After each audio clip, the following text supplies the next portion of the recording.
আসসালামু আলাইকুম ওয়া রাহমাতুল্লাহি ওয়া বারাকাতুহু। ইন্নাল হামদালিল্লাহ ওয়াসসালাতু ওয়াসসালামু আলা রাসূলিল্লাহ।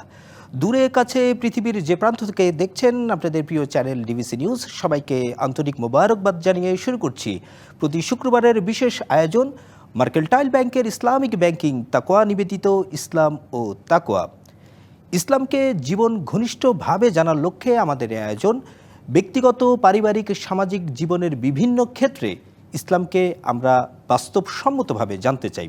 সে প্রত্যয় নিয়ে প্রতি সপ্তাহের বিষয়ভিত্তিক আলোচনার ধারাবাহিকতায় এই পর্বের আলোচনার বিষয় আমরা নির্ধারণ করেছি মুসলিম উম্মার ঐক্যের গুরুত্ব ও প্রয়োজনীয়তা।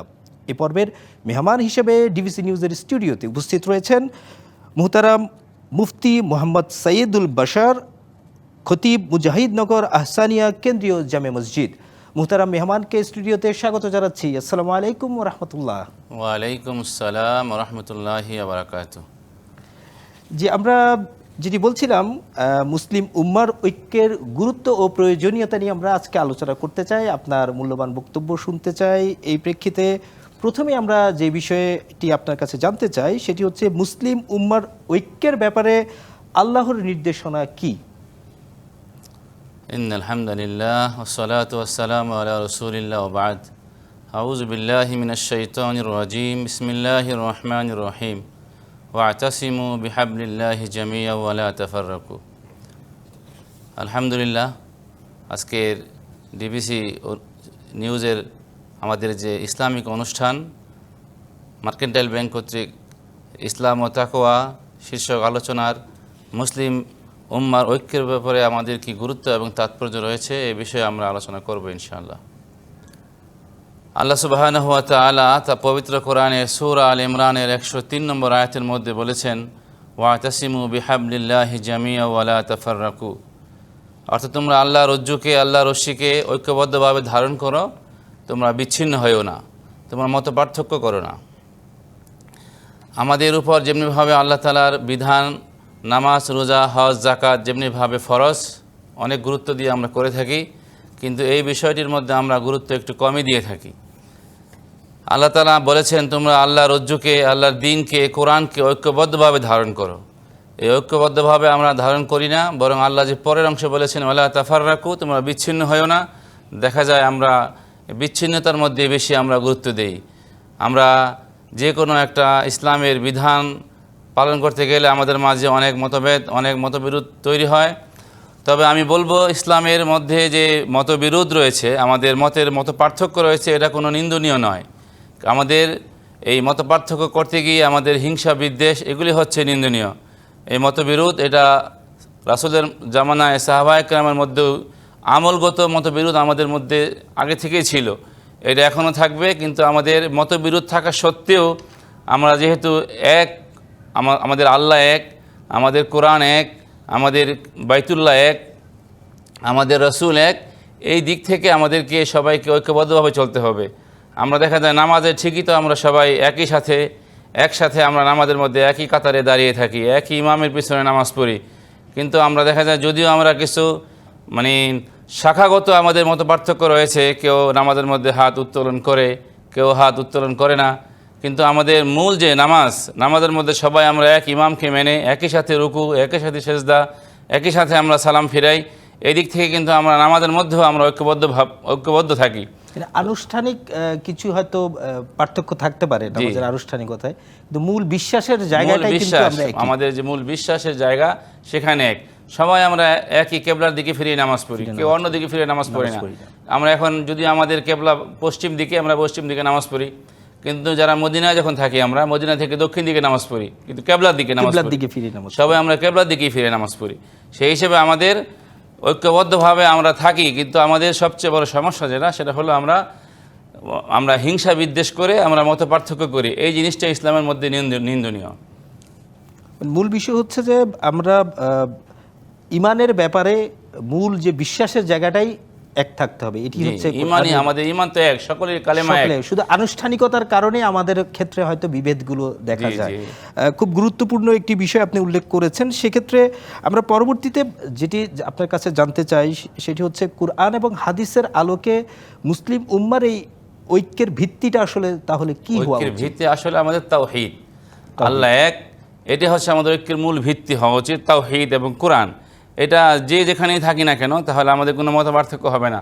বাংলাদেশে আমাদের যে কোরআন আছে, আমরা যদি সৌদি আরবে যাই, আমেরিকা যাই, আমরা যেখানেই যাই না কেন, বিশ্বের যে প্রান্তে যাই দেখব কোরআন সেখানে একই আছে। রকম কোরআন। হয়তো তার তেলাওয়াত একটু সুন্দর হতে পারে, কিন্তু সূরা ফাতিহা মক্কা মদিনায় যেভাবে তেলাওয়াত করে আমাদের বাংলাদেশে সেভাবেই তেলাওয়াত করে, সেই কোরআনই আমরা পড়ি। এই জন্য কোরআন আমাদের এক। কোরআনকে কেন্দ্র করে, যেহেতু আল্লাহ বলছেন ওয়াতাসিমু বিহাবলিল্লাহ, এখানে হাবলুন দ্বারা আল্লাহর কোরআনকে বোঝানো হয়েছে। সুতরাং এই আল্লাহর কোরআন এক এবং আল্লাহ এক, এই তাওহীদের বিশ্বাসটা আমাদের এক হইতে হবে। এখানে আমাদের যে মত পার্থক্য আমলে হইতে পারে, আমলটা আমাদের মানে আমল একরকম হইতে হবে সবার, এটা জরুরি না। আমল একরকম হবে না। সাহাবায়ে কেরামের মধ্যে মক্কায় এবং মদিনায় এবং ইরাকে, ওই সময় বসরায়, সিরিয়ায় এক এক জায়গায় একই ধরনের আমল চালু ছিল, কিন্তু তাদের তাওহীদ যেটা সেটা তাদের এক ছিল, একত্ববাদ, আল্লাহর একত্ববাদ বিশ্বাস। আকীদাগত দিক থেকে আমরা সবাই এক থাকবো, কিন্তু আমাদের আমলের পার্থক্য হলেও সমস্যা নেই। একজনে অপরজনের আমলকে শ্রদ্ধা করতে হবে এবং আমাদের সহনশীল হইতে হবে।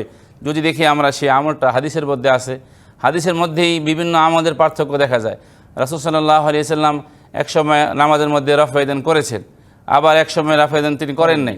এই জন্য যে যেটা রাসূলকে দেখছেন করতে, রাসূলকে দেখছেন যে সে রাফায়েদান করেছে, ওই সাহাবী সেখান থেকে চলে গেছেন বহু দূরে, তার আর রাসূলের কাছে আসাও হয় না মৃত্যুর আগে। সেখানে গিয়ে সে সেটাই আমল করেছে এবং তাকে দেখে তার ছাত্ররা বা তার শাগরিদরা, তাবিঈরা তার পরবর্তীতে তারা এটাই আমল করেছেন, কিন্তু সে তার মদিনায় রাসূলের কাছে আসার সুযোগ হয় নাই। কিন্তু রাসূল সাল্লাল্লাহু আলাইহি সাল্লাম পরবর্তীতে যখন আয়াত নাজিল হয়েছে কুমু লিল্লাহি কানিতিন, এই আয়াত নাজিল হওয়ার পরে রাসূল সাল্লাল্লাহু আলাইহি সাল্লাম আর রাফায়েদান করেন নাই। তো ঠিক আছে, ওইটাও হাদিস, এটাও হাদিস, দুইটাই হাদিস। হাদিসের মধ্যে এরকম অনেক দেখা যায় যে দুইটাই ঠিক আছে। দেখুন, আল্লাহ রাসূল সাল্লাল্লাহু আলাইহি সাল্লাম একবার এক জিহাদে যাওয়ার সময় সাহাবায়ে কেরামকে বলেছিলেন, তোমরা অমুক জায়গায় গিয়ে আসরের নামাজ পড়বে। তো যখন আসরের নামাজের সময় হয়ে গেছে, রাস্তায় পথির মধ্যে একদল বলছে আমাদেরকে এখন যেহেতু নামাজের ওয়াক্ত হয়ে গেছে পড়ে নিতে হবে নামাজ। আরেকদল বলতেছে যে না, আসরের নামাজ আমাদের এখনও টাইম যাই হয়েছে। রাসূল বলছেন ওই এলাকায় গিয়ে পড়তে, আমরা ওখানে গিয়ে পড়বো। তো কিছু লোক রাস্তার মধ্যে যেহেতু আসরের নামাজ ওয়াক্ত হয়ে গেছে তারা পড়ে নিল, আর কিছু লোক ওই জায়গায় গিয়ে নামাজ পড়লো। যখন রাসূল সাল্লাল্লাহু আলাইহি সাল্লামের কাছে দুই দলই আসলো, ঘটনা শুনাইলো, রাসূল বললেন যে দুই দলই ঠিক আছে। তাদের বোঝার মধ্যে কিছুটা মত পার্থক্য হয়েছে, মত পার্থক্য সমস্যা নেই, আমাদের ঐক্য হবে মত পার্থক্য সহকারে। এটাকে বলে আমরা ইত্তেফাক মাল ইখতিলাফ। আমাদের মত পার্থক্য থাকবে, মতের পার্থক্য থাকবে, কিন্তু আমাদের অন্তরের পার্থক্য থাকবে না। এখন যেটা সমস্যা দেখা দিয়েছে আমাদের মধ্যে, এই মত পার্থক্যের কারণে আমরা অন্তরের পার্থক্য করে ফেলতেছি, তার চেহারা পর্যন্ত দেখতে চাই না। দেখা যায় তার সাথে আমাদের অনেক মত পার্থক্য তৈরি হয়। এই জিনিসটা আসলে ঠিক নয়। আমাদের আকীদা যেহেতু এক, আল্লাহ এক, কোরআন এক, কিতাব এক, সেহেতু আমাদের সবাইকে ঐক্যবদ্ধ থাকতে হবে। আমাদের মত পার্থক্য সত্ত্বেও, বিভিন্ন মত পার্থক্য সত্ত্বেও আমরা এক থাকব।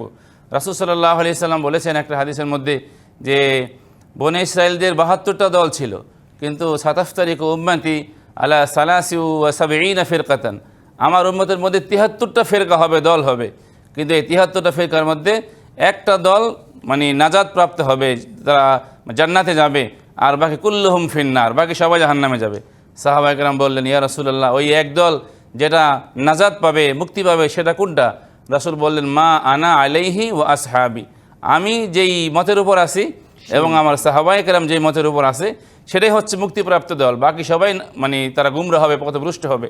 এখন আমরা যে আমলটাই করি, আমরা নামাজে, আমাদের রোজায়, আমাদের হজে, ইসলামের বিধিবিধান পালন করতে গিয়ে আমরা যেটা করি আর কি, সেখানে দেখব যে এটা হাদিসে আছে কি না। যদি হাদিসে থাকে, হাদিস দুই ধরনের হতে পারে আমল, দুই হাদিসের মধ্যে মুহাদ্দিসিন ইকরাম এটাকে তারা সমন্বয় করবেন, কিন্তু কেউ যদি কোনো হাদিস পেয়ে সেটা আমল করে, তাহলে তাকে গোমরা বা পথভ্রষ্ট বলা যাবে না।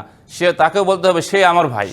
আমাদের আসল পরিচয় হলো আল মুসলিম ও আখুল মুসলিম, মুসলমান মুসলমানের ভাই, সে তো আমার ভাই। আমি কেন ভাইকে দোষারোপ করব? ভাইকে দেখা যায় এখন আমাদের এই ভাইকে দোষারোপ করতে গিয়ে যেখানে ভাইকে গালি দেওয়াই যাবে না। আল্লাহ রাসূল বলছেন এক মুসলমান অপর মুসলমানকে গালি দিবে না, আর মুসলমান মুমিন কখনো অভিসম্পদকারী হয় না। এখন মুসলমান গালি দিচ্ছে, অভিশাপ করতেছে, একটু আমাদের মত পার্থক্য হইলেই তাকে ইহুদিদের দালাল বানিয়ে ফেলতেছে। এমনকি হত্যার মতো জঘন্য হ্যাঁ, কাজও তাকে আমরা হত্যা করতে করা দেখেছি মানে শুধুমাত্র ফতোয়া দিয়ে দিয়েছে। মত পার্থক্যের জন্য। মাশাআল্লাহ, চমৎকার কিছু বিষয় আমাদের আলোচনায় এসেছে। আমরা ব্যক্তিগত আমল এবং আকীদার বিষয়গুলো জানলাম। বৈশ্বিক প্রেক্ষাপটে আমরা মুসলিম উম্মার বিষয়ে আলোচনা করব ইনশাআল্লাহ। তার আগে আমরা ছোট্ট একটা বিরতি নিয়ে নিচ্ছি। সুপ্রিয় দর্শক, মার্কেন্টাইল ব্যাংকের ইসলামিক ব্যাংকিং তাকওয়া নিবেদিত ইসলাম ও তাকওয়ার এই পর্যায়ে নিয়ে নিচ্ছি ছোট্ট একটা বিরতি। ফিরছি কিছুক্ষণ পরে ইনশাআল্লাহ। আসসালামু আলাইকুম ওয়া রাহমাতুল্লাহি ওয়া বারাকাতুহু। বিরতির পর আবারও স্বাগত জানাচ্ছি। আপনারা দেখছেন মার্কেন্টাইল ব্যাংকের ইসলামিক ব্যাংকিং তাকওয়া নিবেদিত ইসলাম ও তাকওয়া। আমাদের এই পর্বে আমাদের সাথে অতিথি হিসেবে রয়েছেন মুফতি মোহাম্মদ সাইদুল বাশার, সম্মানিত খতিব, মুজাহিদনগর আহসানিয়া কেন্দ্রীয় জামে মসজিদ।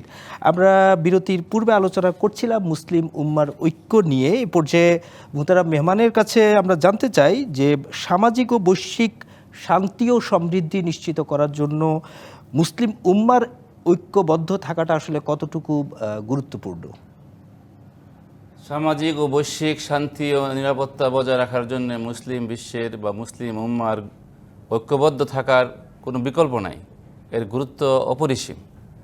মুসলিম উম্মা বা মুসলিম সোসাইটি তারা যদি সামাজিকভাবে ন্যায় বিচার মানুষকে উপহার দিতে পারে সামাজিকভাবে, এবং বৈশ্বিকভাবে সব জায়গায় মুসলমানদের সকলের সাথে সহানুভূতি সম্প্রীতি বজায় রাখতে পারে, তারা যদি সকলের সাথে সুদৃঢ় বন্ধনে আবদ্ধ হতে পারে, এবং মুসলমানদের মধ্যে আমরা পূর্বে যদি দেখি সাহাবায়ে কেরামে এবং তারপরে বহুদিন পর্যন্ত সাহাবায়ে কেরাম এবং তার পরবর্তীতে তাবেঈন তাবে তাবেঈন তারা বিশ্বের যেখানেই গিয়েছেন সেখানে তাদের চাল চলন, তাদের কথাবার্তা, তাদের ব্যবসা বাণিজ্য সব কিছুর মধ্যে দেখা দিয়েছে মানে নীতি নৈতিকতা এবং তাদের আদল ইনসাফ, এবং বিশেষ করে তাদের যেই এই মানুষের সাথে মেলামেশা, তাদের আচরণ মানুষকে এত মুগ্ধ করেছে যে মানুষ তখন ইসলামের মধ্যে প্রবেশ করেছে। এজন্য বিশ্বের শান্তি এবং সামাজিকভাবে শান্তি তখনই বজায় থাকবে যখন আমরা মুসলমানরা ঐক্যবদ্ধভাবে থাকব। যখন মুসলিম সমাজ এবং মুসলিম উম্মা, যাকে মুসলিম উম্মাকে বলা হয়েছে যে ইন্নাহাদিহি উম্মাতুকুম উম্মাতা ওয়াহিদা, মুসলিম তারা এক জাতি, তাদের দিন ধর্ম এক। এই দিন ধর্ম একের ভিত্তিতে মুসলমানগণ যখন এক এবং ঐক্যবদ্ধভাবে থাকবে তখন দেখা যাবে মুসলমান ঐক্যবদ্ধভাবে থাকলে এবং তাদের ঈমান আকীদা যদি ঠিক থাকে, দুরুস্ত থাকে, তাহলে দেখা যাবে মুসলমানদের ঐক্যবদ্ধ জীবন, এবং তারা যদি আল্লাহর রজ্জুকে ভালো করে ধারণ করে তাহলে তারা বিশ্বে শান্তি প্রতিষ্ঠা করতে পারবে খুব সহজেই। আমরা দেখেছি বদরের যুদ্ধের মধ্যে মুসলমান মাত্র 313 জন ছিল, তাদের অস্ত্রশস্ত্র তেমন ছিল না, মাত্র তাদের 8টা ঘোড়া ছিল, তাদের 2টা তলোয়ার ছিল, তাদের 6টা ঢাল ছিল, কিন্তু তাদের ঐক্যবদ্ধ হওয়ার কারণে ঐক্যবদ্ধ শক্তি এবং তারা তাদের ঐক্যবদ্ধভাবে এবং তারা তাদের যিনি আমির, যিনি রসুল ছিলেন তাকে তারা 100% তারা অনুসরণ করেছেন। যখন তারা ময়দানে নেমে ঝাঁপিয়ে পড়েছেন তখন 1000 সশস্ত্র কাফের বাহিনীও তাদের সাথে পেরে ওঠেনি, মুসলমানরা তখন অল্পতেই বিজয় লাভ করেছেন। এজন্য মুসলমান যদি ঐক্যবদ্ধ থাকে এবং মুসলমান তারা দুনিয়ার প্রতি আসক্তি তাদের না থাকে, যেমন আমরা একটা হাদিস যদি দেখি, হাদিসের মধ্যে রাসূল সাল্লাল্লাহু আলাইহি সাল্লাম বলেন ইউশিকুল উমামু আন তাদা আলাইকুম কামা তাদা লাকিলাতু ইলা কাসাতিহা, যে অচিরেই এমন একটা সময় আসবে যখন কাফের মুশরিকরা মুসলমানদেরকে শেষ করে দেওয়ার জন্য দুনিয়া থেকে তারা বিভিন্ন প্ল্যান প্রোগ্রাম করবে, যেমনিভাবে টেবিলের মধ্যে বা দস্তরখানে খাবার দেওয়ার পরে একজন আরেকজনকে ডাকতে থাকে, তো এইভাবে তারা একজন আরেকজনকে ডাকবে মুসলমানদেরকে শেষ করে দেওয়ার জন্যে। তারা ইহুদি, নাসারা, খ্রিস্টান, আমেরিকা, রাশিয়া সবাই ঐক্যবদ্ধভাবে মুসলমানকে দুনিয়া থেকে শেষ করে দেওয়ার জন্য তারা প্ল্যান প্রোগ্রাম করবে, একজন আরেকজনকে ডাকতে থাকবে। কেন? সাহাবা একরাম জিজ্ঞেস করলেন, ইয়া রাসূলুল্লাহ, আমরা কি অমিন কিল্লাতিন নাহনু ইয়াউমাইদিন, সেদিনকে আমরা সংখ্যা কম হব? রাসূল বলছেন লা ওয়ালাকিন্নাকুম গুসাউন কা গুসাইস সাইল, তোমরা সেদিন সংখ্যা অনেক হবে, তারপরেও তোমরা স্রোতের মধ্যে যেমন খড়কোটা ছেড়ে দিলে ভেসে যায়, মুসলমান এভাবেই মার খাবে, ভেসে যাবে। কারণ কি? ওয়ালা ইয়ানজিআন্নাল্লাহু মিন সুদুরি আদুবিকুমুল মাহাবাতা মিনকুম ওয়ালা ইয়াকযিফান্না ফি কুলুবিকুমুল ওয়াহান, রাসূল বলেন তোমাদের মধ্যে ওহান পয়দা হবে। সাহাবা একরাম বলেন, ইয়া রাসূলুল্লাহ আমাল ওয়াহনু ইয়া রাসূলুল্লাহ, ওহান কি? রাসূল সাল্লাল্লাহু আলাইহি ওয়াসাল্লাম বলেন হুব্বুদ দুনিয়া ওয়া কারাহিয়াতুল মাউত, এখন আমাদের দুনিয়ার ভালোবাসা আমাদেরকে আষ্টি পৃষ্ঠে মানে সম্পদের মোহ, সম্পদের ভালোবাসা এবং কারাহিয়াতুল মাউত, মৃত্যুকে ভয় পাই আমরা। অথচ সাহাবায়ে কেরাম মুসলিম যোদ্ধারা মৃত্যুকে ভয় পাইতেন না। এক যুদ্ধে কাফেরদের সেনাপতি মুসলিম সেনাপতিকে বললেন যে আমরা আপনাদের সাথে কেন পেরে উঠি না, কারণ কি? মুসলিম সেনাপতি বললেন যে আমরা মৃত্যুকে ভয় পাই না। আমরা মৃত্যুকে ভয় কেনই বা পাবো? কারণ মৃত্যুবরণ করলে আমাদের জন্য রয়েছে শাহাদাতের মর্যাদা, জান্নাত, আর আমরা বাঁচলে গাজী হই। এই জন্য আমরা সবসময় মৃত্যুবরণ করার জন্যে, দেখা গেছে সাহাবায়ে কেরাম যুদ্ধের ময়দানে গিয়ে তারা জীবন দিয়ে দিয়েছেন আর বলছেন ফুস্তু রব্বিল কাবা, কাবার রবের কসম আমি কামিয়াব হয়ে গেলাম। সাহাবায়ে কেরাম খেজুর খাচ্ছিলেন, তারা যুদ্ধের ময়দানে ঝাঁপিয়ে পড়ছেন, খেজুর ফেলে দিয়ে বলছে যে জান্নাতের ঘ্রাণ আসতেছে। এই জন্য সাহাবায়ে কেরাম বা মুসলমানরা তারা মৃত্যুকে কখনো ভয় পাইতেন না, কিন্তু এখন আমরা মৃত্যুকে ভয় পাই। আমরা অনেক দিন বেঁচে থাকতে চাই এবং মৃত্যুকে ভয় পাই। যুদ্ধের ময়দানে মানে এমন হয় যে যুদ্ধে নিজে যায় না, যেমন আমাদের মাঝে কথা প্রচলন আছে যে রক্ত দিব কিন্তু নিজেরটা না। কিন্তু মুসলমানরা সবসময় আল্লাহ রাসূল নিজে যুদ্ধের ময়দানে হাজির থাকতেন, নিজে সামনে থেকে তিনি যুদ্ধের ময়দানে নেতৃত্ব দিয়েছেন। যেমনিভাবে তিনি ইমামতিতে মসজিদে ইমাম ছিলেন, ঠিক এমনিভাবে তিনি যুদ্ধের ময়দানে তিনি নেতৃত্ব দিয়েছেন, সেনাপতি ছিলেন। এভাবে মুসলমানরা সব জায়গায় আমার মনে হয় আমাদের এবং বৈশ্বিকভাবে শান্তি ফিরিয়ে আনতে পারে। জি মাশাআল্লাহ, আমার মনে হয় আমাদের আলোচনার আজকে খুব গুরুত্বপূর্ণ একটা জায়গায় এসেছে, যেটি আসলে আজকে আমাদের মূল আলোচনার কেন্দ্রবিন্দু ছিল। মুসলমানদের মধ্যে বিভেদের কথা যেটি বলা হয়েছে এবং যেটি রাসূলের হাদিস থেকেও প্রমাণিত, এবং সেই সময়টা মনে হয় আমরা পাঠ করছি যে আমরা মুসলমানরা সংখ্যায় বেশি, কিন্তু তারপর আমাদের মধ্যে আসলে অনৈক্যের কারণে মুসলমানরা নানা ধরনের নির্যাতন শিকার হচ্ছেন। এবং আমার মনে হয় এই ক্ষেত্রে একটা খুব ভালো উদাহরণ হতে পারে আমাদের সাম্প্রতিক সময়ে ফিলিস্তিনের যে বর্তমান পরিস্থিতি। সারা বিশ্বের অনেক দেশ একত্রিত হয়েও আসলে তাদেরকে আমরা রক্ষা করতে পারছি না। এই ক্ষেত্রে আসলে মুসলমানদের যে অনৈক্য বা বিভেদটা আসলে দেখা যাচ্ছে, এই যে তাদেরকে দুর্বল করে উঠছে, এই ক্ষেত্রে আসলে করণীয় কি? আপনি আগের আলোচনায় বলছিলেন যে আমরা খুব ছোটোখাটো বিষয়ে, আকীদাগত বিষয়ে আসলে আমাদের মধ্যে বিভেদ হয়ে যাচ্ছে। সেক্ষেত্রে বৈশ্বিক প্রেক্ষাপটে এখন যেই পরিস্থিতি, আমরা যদি আসলে মুসলিম উম্মাহ একতাবদ্ধ থাকতে চাই, আমাদের করণীয় কি আসলে? বর্তমান ফিলিস্তিনে মুসলমানদের যে অবস্থা, সেটা আসলে আমাদের ওই জায়গায় বলতে হবে যে আমাদের ঈমান আমলের অনেক দুর্বলতা রয়েছে এক, আর হচ্ছে আমাদের মুসলিম বিশ্বের দেখা যায় সাধারণ আমরা যারা নাগরিক এবং সাধারণ মুসলমান, তারা আমরা ফিলিস্তিনের জন্য যতটুকু আমরা মানে ব্যথা অনুভব করি, যেটা আল্লাহ রাসূল বলছেন আল মুসলিমুনা কা জাসাদিন ওয়াহিদিন ইনিস্তাকা আইনুহু ইস্তাকা কুল্লুহু ইনিস্তাকা রাসুহু ইস্তাকা কুল্লুহু। সারা বিশ্বের সকল মুসলমান মিলে একটা দেহের মতো, একটা দেহ। যদি আমার মাথায় ব্যথা হয় সারা শরীর ব্যথিত হয়, যদি আমার চোখে ব্যথা হয় সারা শরীর ব্যথিত হয়। দেহের কোনো একটা অঙ্গে ব্যথা হলে সারা শরীর আমার ব্যথায় ব্যথিত হয়ে যায়। কেউ বলে না যে ঠিক আছে মাথায় ব্যথা, আমি কেন ব্যথা অনুভব করব, সবাই আমরা ব্যথিত হই। ঠিক সারা বিশ্বের মুসলমানকে আমরা দেখতেছি যে ফিলিস্তিনের ব্যথায় আমরা ব্যথিত, কিন্তু আসলে আমাদের মুসলিম বিশ্বের যেই শাসকরা রয়েছেন, আমি একটু আগে বলেছি যে দুনিয়া, ক্ষমতা, চেয়ার এবং পদ এবং এই সমস্ত লোভে দেখা যায় তারা বর্তমান বিশ্বের যেই সুপার পাওয়ার আমেরিকা, তারা আমেরিকার সাথে একটু লিয়াজু করতে গিয়ে, ক্ষমতা টিকিয়ে রাখতে গিয়ে তারা দেখা যায় আমেরিকা সুপার পাওয়ারের সাথে তারা লিয়াজু করে চলে। তারা ফিলিস্তিনকে যেভাবে সাহায্য সহযোগিতা করা দরকার তারা সেভাবে করে না। সেভাবে যদি সবাই আমাদের যে ওআইসি রয়েছে, এই ওআইসি যদি আমরা এটাকে আরও তাৎপর্যপূর্ণ করতে পারতাম, শক্তিশালী করতে পারতাম, দেখা যায় আমরা নাম কাওয়াস্তে আমাদের রয়েছে ওআইসি, কিন্তু তারা সঠিকভাবে সবাই মিলে একসাথে যেভাবে ঝাঁপিয়ে পড়া দরকার, সারা বিশ্বের মুসলমান জনগণ মুসলিম বিশ্বের সাধারণ মানুষ অনেকটা উদ্গ্রীব এবং তারা ব্যথিত, তারা নামাজ পড়ে দোয়া করে, কিন্তু আমাদের দেশের এবং সারা বিশ্বের মুসলিম শাসকরা এই ব্যাপারে এগিয়ে আসেন। আসলে প্রকৃতপক্ষে তারা যদি সৌদি আরব যদি আজকে ঘোষণা দেয় যে আমি আর কোনো অমুসলিম দেশকে আমি তেল দিব না,